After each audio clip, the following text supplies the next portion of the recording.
তৃণমূল, নতুন তৃণমূলের জন্ম। মমতা ব্যানার্জির হাত থেকে দল বেরিয়ে গেল, নাকি মমতা ব্যানার্জির একটা মাস্টার স্ট্রোক এর মধ্যে আছে যে দলটাকে আপাতত প্রিজার্ভ করা, মানে ধরুন একটা দেশকে, আলাদা দেশকে তুলে রাখা। এইটা একটা ভাবার বিষয় আছে। তৃণমূল কি আদপে মমতা ব্যানার্জিরই কোনো মাস্টার স্ট্রোক? দেখুন, মমতা ব্যানার্জি যে পরিমাণ রাজনৈতিক পোর্টফোলিও, হয়তো তিনি হাঁটতে পারেন, কিন্তু ওনার যে রাজনৈতিক পোর্টফোলিও, তাতে উনি যে এই মারাত্মক ক্ষুরধার বুদ্ধিসম্পন্ন রাজনৈতিক চাল চালবেন, এতে কোনো ডাউট থাকতে পারে না। সো এটা কি মমতা ব্যানার্জির কোনো মাস্টার স্ট্রোক?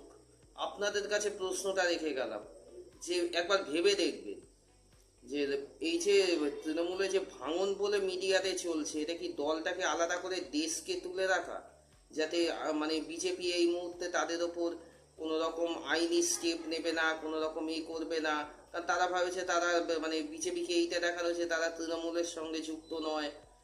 তার এর ফলে দলটা কিছুদিন দেশকে উঠে থাকবে, পরবর্তী সময় সুযোগ করে উনি নামাবেন আবার দেশকে। এরকম কি? কমেন্টে জানাবেন। নমস্কার।